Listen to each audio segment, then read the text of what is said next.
Hi there! Welcome to Jackie Talks Horror. I'm Jackie, and today I'm doing a spoiler-free review of Final Destination Bloodlines. I've been looking forward to this for a long time, and after the hype had to watch it as soon as possible. So what did I think? Did it satisfy as a send-off for Bludworth and Tony Todd? And, after a 14-year wait since the last instalment, does it still feel like a true Final Destination movie? Let's get into it. Just a heads up, I'll be using images from IMDb and clips from the official trailer throughout this video. So let's dive into the main characters that bring the story to life. First up, there's Iris Campbell, played by Brett Bessinger.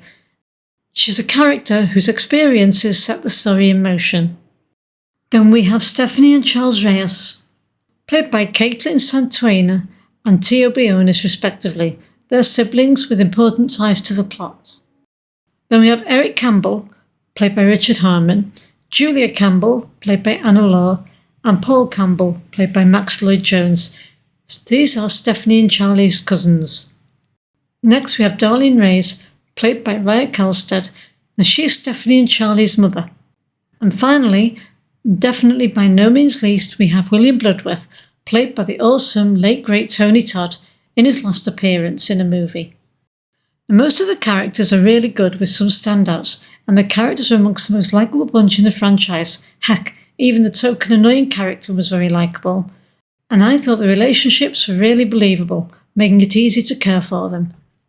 And now we've had a look at the characters, let's take a look at the plot and how the film handles its pacing.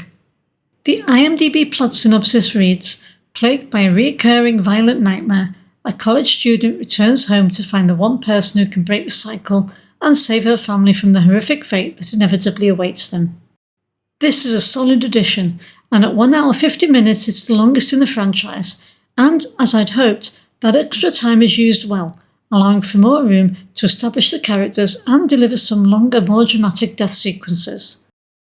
I generally like the Final Destination films because they tend to be bite-sized at around 90 minutes. This one was longer, but it didn't drag at all. And it definitely has a different structure compared to the earlier entries, especially in terms of the opening premonition.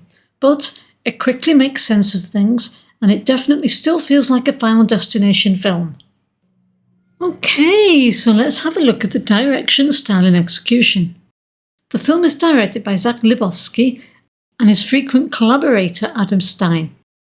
The script was co-written by Guy Busick, who also wrote Ready or Not, Abigail, Scream and Scream 6, Laurie Evans-Taylor and John Watts.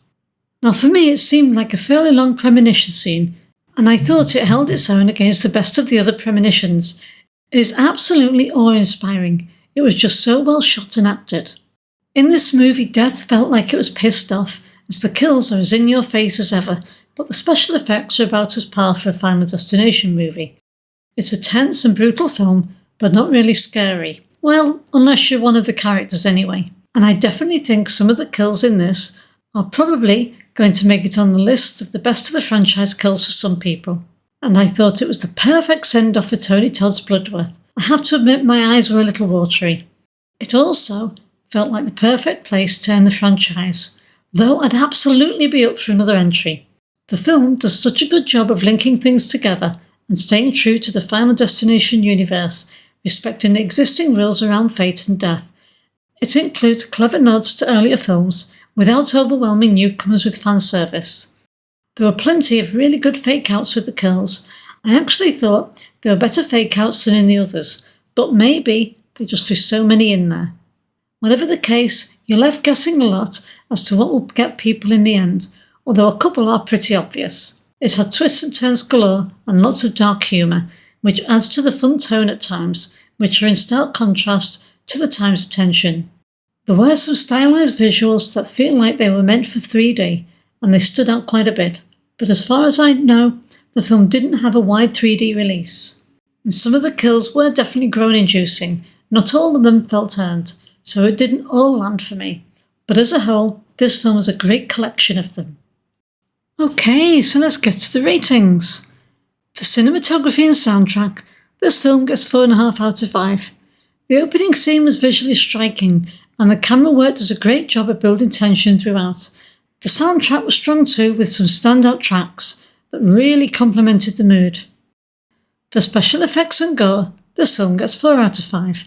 As usual for a Final Destination film, brutal and gory as ever, with several memorable kill scenes. But, as ever, the special effects are not the best.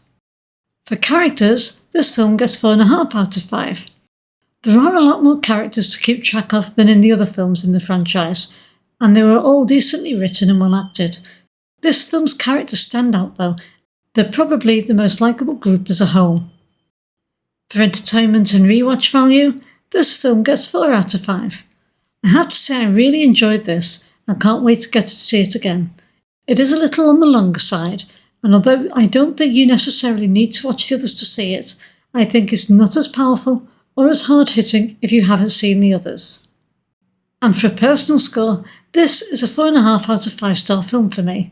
This is such an easy, fun-to-watch franchise with only one real dud in the bunch, and this film absolutely earns its spot as one of the best of the franchise. So that's all for this review of Final Destination Bloodlines. I want to watch it again to be sure, but this is amongst my favourite of the franchise. For fans, this is definitely one you do not want to miss.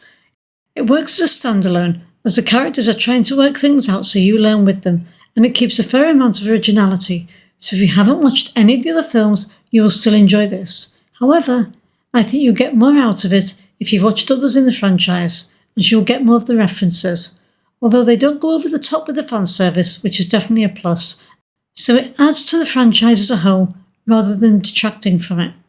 Have you seen Final Destination Bloodlines? What did you think of it? Where does this stand against the others in the franchise for you? Do leave your comments down below, but remember to be respectful. And remember, this is only my opinion of this film. It'd be a boring old world if we all like the same things. Don't forget to hit like and subscribe and hit that bell so you don't miss what's coming next on this channel. This is Jackie signing off. Take care and see you next time.